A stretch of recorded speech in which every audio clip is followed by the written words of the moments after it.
Esse episódio do Agro e Prosa Podcast é um oferecimento da Grão Top. O tratamento ideal para o seu grão é com a Grão Top.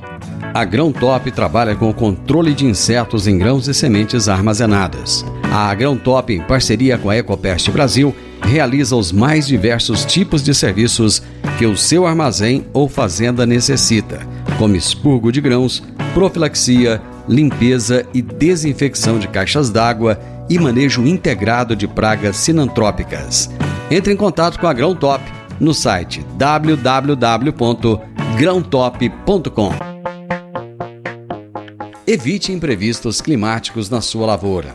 Com a Ignitia, você recebe previsões do tempo personalizadas para a sua propriedade, todos os dias na tela do seu celular. Experimente por 7 dias grátis e descubra como impulsionar a sua produção. Acesse o site digital.ignitia.se ou entre em contato pelo WhatsApp 44 9 91 78 2312.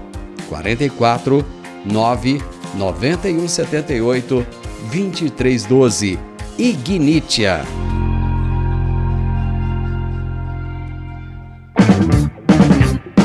O meu entrevistado de hoje parece bem jovem, mas tem uma extensa biografia.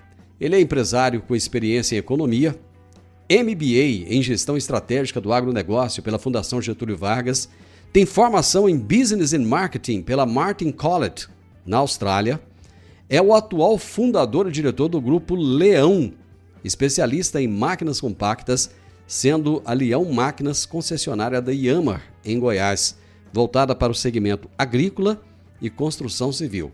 Ele é Rogério Leão e o tema da nossa entrevista será expectativas no setor de máquinas e equipamentos agrícolas no segundo semestre.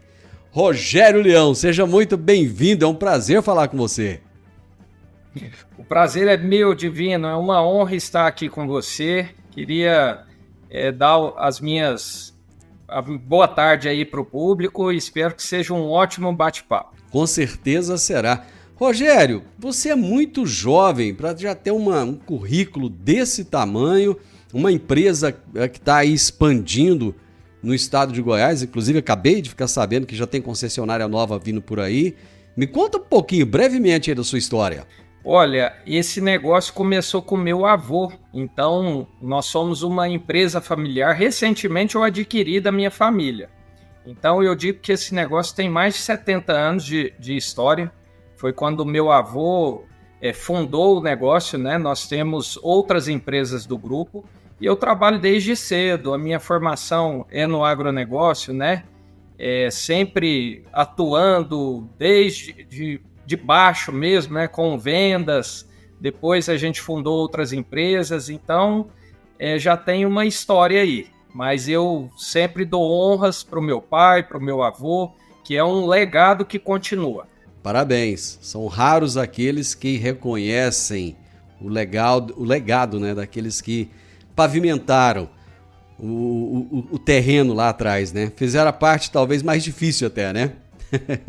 Sim, a gente precisa reconhecer as nossas origens, né? Meu pai fala muito que a gente pega o nome emprestado e tem que deixar ele melhor do que a gente pegou.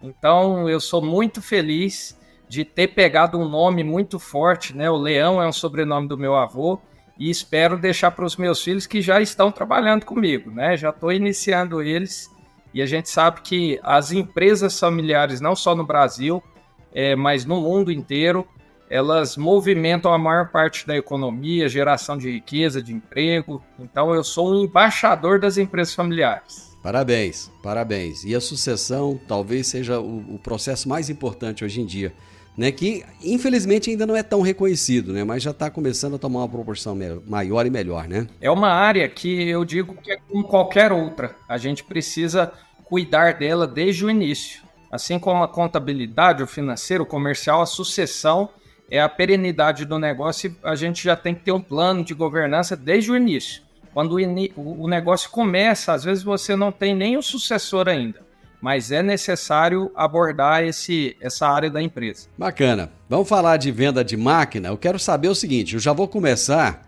tentando entender o seguinte: o produtor rural colocou o pé no freio ou ele colocou segunda marcha e começou a comprar equipamento já? Olha, a gente vem de um período de baixa, né? Segundo a Abimac, o primeiro trimestre, que foi o último dado divulgado, a gente tem 20% de queda na venda de máquinas. E a gente percebe isso no mercado, o produtor tem sido cauteloso, né? Nós viemos aí de anos com uma crescente histórica. 2022 foi um recorde histórico, com mais de 90 bilhões só de tratores vendidos. Então, com essa queda da commodity, aumento da taxa de juros, esfriou um pouco o mercado. Eu creio que 2023 a gente pode até alcançar o patamar de 2022, mas vai ser bem suado. Falou-se muito desse plano safra que foi divulgado, Rogério, e ele tem algumas linhas de crédito aí que podem impactar o mercado de máquinas agrícolas. Que impacto deve ser esse? O que vocês esperam? Com certeza, o lançamento do plano safra é o termômetro do movimento de mercado, né? A principal política pública de financiamento, custeio da safra, da próxima safra. Nós esperamos agora um novo aquecimento.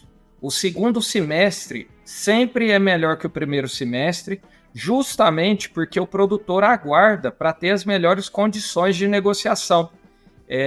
Como é o crédito subsidiado, as taxas de juros são mais atraentes, ele aguarda esse momento e final de agosto, início de setembro, eu creio que a gente vai começar como um avião, nós vamos começar a dar a carga máxima, que vai ser o máximo das vendas no setor, né? As fabricantes, os concessionários já estão se preparando, todos estão estocados, né? Creio eu que é um reflexo do ano passado.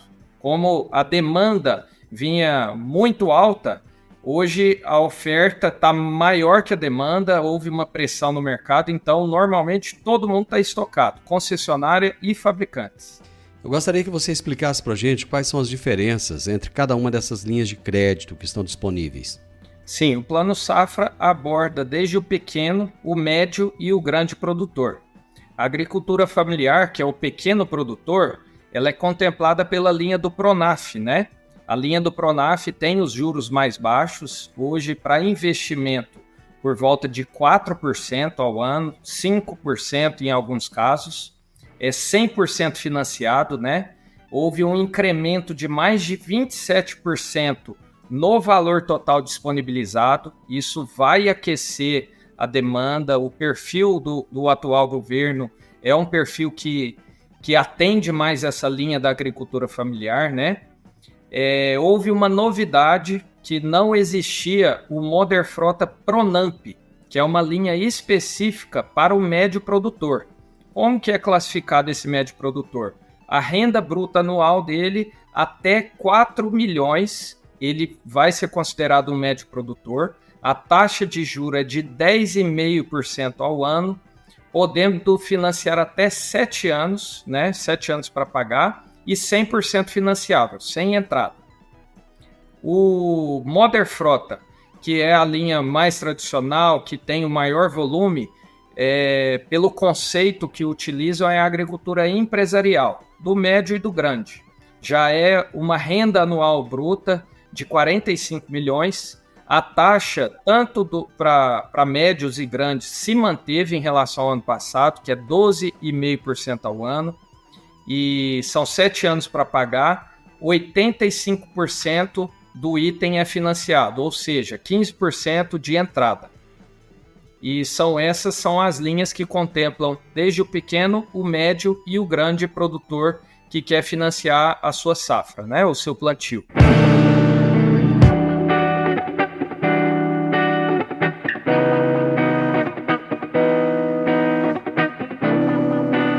Essas taxas, elas atendem às expectativas dos produtores, Rogério?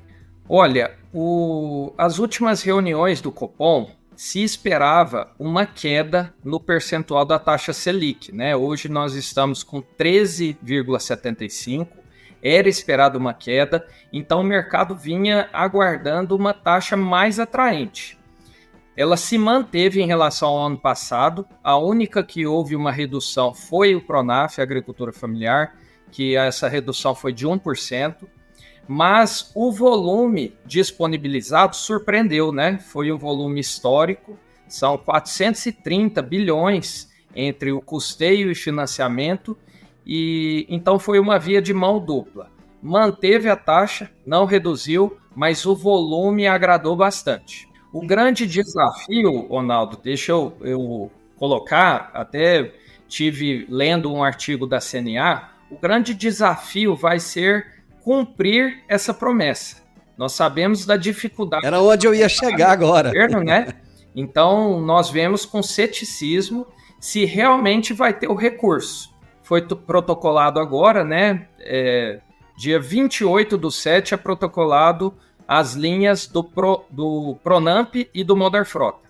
No dia 17 passado foi protocolado a linha do Pronaf. Então agora é ver se quando o produtor ir ao seu banco, ele realmente vai ter o recurso. Foi prometido, surpreendeu, mas agora a gente vê com ceticismo se até o final do plano nós iremos realmente ter os 430 bilhões, né? Mas aí tem uma outra questão que eu gostaria de ouvir a sua opinião. Tem uma série de exigências, e exigências até difíceis de serem cumpridas. Por exemplo, o CAR. Quer dizer, isso habilita o produtor a ter acesso a esse crédito, né? E se ele não tiver totalmente enquadrado, ele não vai conseguir. Hoje é uma dúvida geral da regulamentação da promessa, que há uma promessa de redução dessa taxa que eu falei, 10,5% para os médios, 4% a 5% para o pequeno e 12,5% para o grande. Há uma promessa de redução para quem comprovar as práticas sustentáveis. Mas aí vem a dúvida de como regulamentar, como vai cobrar. Nós sabemos que o CAR ele ainda tem alguns gargalos para que ele seja realmente efetivado. Hoje, sem o CAR, ele não consegue a documentação, né? Mas a gente sabe que isso daí pode ser uma trava. Então, nós já protocolamos, nós como empresa, já 2 negócios e a gente não conseguiu essa redução para quem comprova práticas sustentáveis. Isso daí é uma dúvida que ainda vai haver mais informações vinda do governo aí para que a gente possa atender essas expectativas. Dia desse eu estava ouvindo o diálogo de 2 produtores e um comentava com o outro que ele preferia, nesse momento, pegar as máquinas que ele tinha já no pátio, dar uma boa reforma nessas máquinas e não comprar máquinas novas nesse momento. Você acha que essa pode vir a ser uma atitude que o produtor venha a tomar? Agora, digamos assim, eu vou até usar uma expressão aqui que eu não sei se é correta, com medo de investir nesse momento e enfrentar dificuldades depois?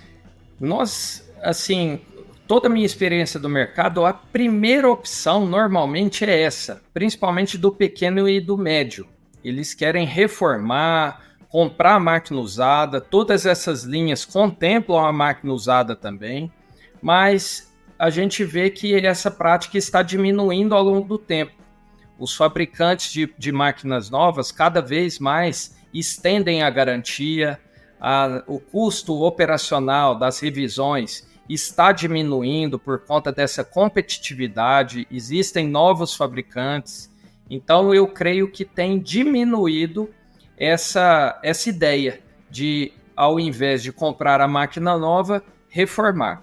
Mas sempre é uma boa opção também, né? A pessoa precisa realmente verificar, cada caso é um caso. A gente precisa verificar qual que é a garantia dessa reforma, que nem sempre a gente acredita que o trator vai ter uma vida útil maior. Nem sempre é dessa maneira. Precisa de uma boa oficina, de um bom serviço, o preço das peças também tem oscilado muito, a gente vê essa alta da pandemia no mercado de peças causadas pela pandemia ainda não reduziu, as peças ainda estão com um percentual de redução a níveis normais um pouco mais atrasado em relação às máquinas, né? Rogério, você é um especialista em máquinas compactas. Quais são as máquinas agrícolas mais vendidas atualmente no mercado brasileiro?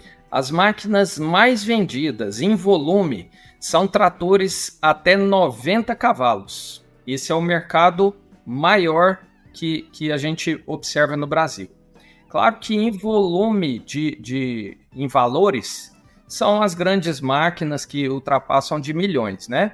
Mas em quantidade, os tratores de 75 cavalos em unidade, são os tratores mais vendidos. E esses tratores são utilizados tanto para o pequeno, para o médio, como em aplicações em grandes propriedades. Hoje, nós trabalhamos com máquinas compactas específicas para o pequeno produtor. Por exemplo, existe no mercado aí, ainda é pouco divulgado, uma mini colhedeira. Essa mini colhedeira, ela vai, de certa forma, ajudar o pequeno e o médio produtor, que normalmente tinha que locar a colhedeira grande, né? E agora ele pode, no valor mais baixo, ter a própria colhedeira, e em toda a safra dele, ele antigamente só fazia o preparo e o plantio. Agora ele também pode ter o maquinário, pode até comprar em conjunto.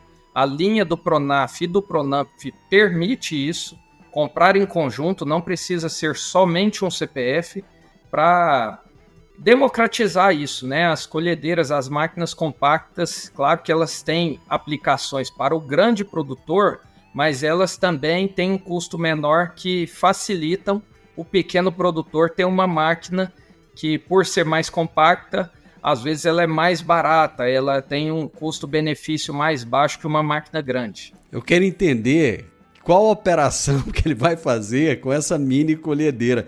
Que área que ela atende? Me explica aí, deixa eu entender melhor essa máquina. Essa mini colhedeira, ela é muito utilizada para propriedades de 40 hectares para baixo. Ela se torna muito viável, né? Ela tem plataforma para todos os cereais, soja, milho, feijão, arroz, colheita de grãos, né? Ela é movida a diesel, ela entra em locais que normalmente as colhedeiras têm uma dificuldade logística, né? Passar numa porteira, num mata-burro, precisaria de uma carreta para uma colhedeira convencional. Já a mini colhedeira, ela é carregada num caminhão-truque, né? Então ela vem assim de encontro a uma parcela do mercado que não era atendida. Hoje no Brasil, os grandes fabricantes ainda se atentam mais aos médios e grandes produtores. Nós realmente sabemos que existe a opção para os pequenos, mas ainda é muito pouco divulgado. Existe, por exemplo, hoje um trator agrícola de pneus que ele tem 24 cavalos, mas ele tem implementos desde o preparo de solo, né, grade aradora, enxada rotativa, existe pulverizador para ele. Então é muito importante os produtores estarem ligados, irem a eventos, feiras, né, para saber dessas tecnologias. Uma máquina como essa, uma colhedeira dessa aí, ela consegue colher quantos hectares dia? Ela consegue colher, para milho, ela é um pouco mais produtiva. Ela vai colher aí 15 hectares no dia. Para a soja, ela reduz um pouco porque a velocidade é menor. Depende da variedade da soja.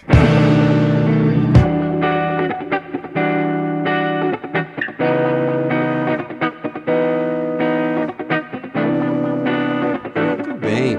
Vocês atendem também HF, pecuária? Como é que está a pecuária? Está demandando máquinas também? Porque o pessoal tem intensificado a pecuária, tem havido aí uns movimentos, né, de buscar uma melhoria na pecuária. Como é que tá? O pessoal está investindo em máquinas e equipamentos para a pecuária? Divino, você falou a palavra-chave, intensificação. A agricultura, ela tem já uma tradição de intensificar mais a sua atividade. O pecuarista ainda tem vários que são mais conservadores, né? Existem ainda a pecuária praticada há vários anos, que não reforma a pastagem. Então, nós observamos assim que o negócio de compra, renovação de frota para o pecuarista é menor do que o agricultor. Mas a gente sabe que isso é algo que gradativamente está aumentando a intensificação, a variedade de aplicações de produtividade na fazenda, né? Hoje o pecuarista também planta, faz a boia do gado lá, né? A silagem, o agricultor também tem um confinamento, e essas máquinas de compactas, você perguntou se atende o HF, o hortifruti, atende a avicultura, elas entram onde outras máquinas tradicionais não entram. O raio de giro da máquina para entrar, por exemplo, numa rua de cultura adensada, por exemplo, a banana, o café, a uva, eles têm máquinas bem compactas com raio de giro adequado para ir e voltar na rua sem ter que fazer uma volta, sem ter que prejudicar o tamanho da propriedade, né? Para entrar num galpão de avicultura, que a porta é bem pequena. Existe hoje trator de até 90 cavalos compacto, com tamanho reduzido, mais baixo, para entrar nessa aplicação. E a gente observa que hoje é uma infinidade de invenções tecnológicas, né? A gente pode citar aí a telemetria, autotripulado, né? Tem muita coisa, muita novidade aí no mercado que os produtores podem acessar. É outra dúvida que eu tinha aqui, porque os grandes equipamentos estão ficando cada dia mais conectados, né?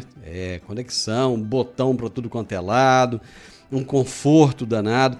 Mas e as máquinas menores? Porque a gente sabe que toda essa conectividade, toda essa modernidade, ela agrega valor.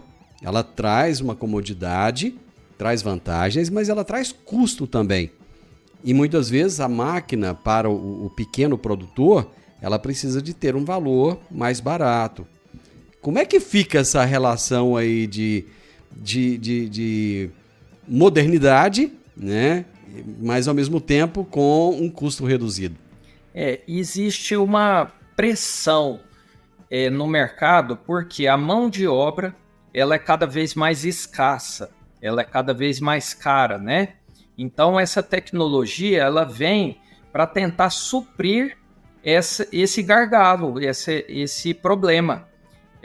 Por exemplo, a telemetria hoje, o trator autotripulado, ele emite e recebe sinais do GPS que você já estabelece a rota, então isso ganha produtividade, isso reduz o trabalho do operador, né? Nem sempre existe tratores que você não precisa pegar no volante, existe pulverizadores, colhedeiras, né?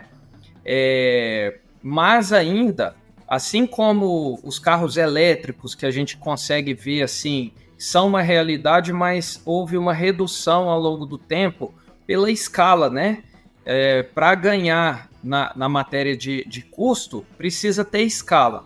Então, algumas tecnologias ainda são tecnologias caras, mas estão reduzindo gradativamente.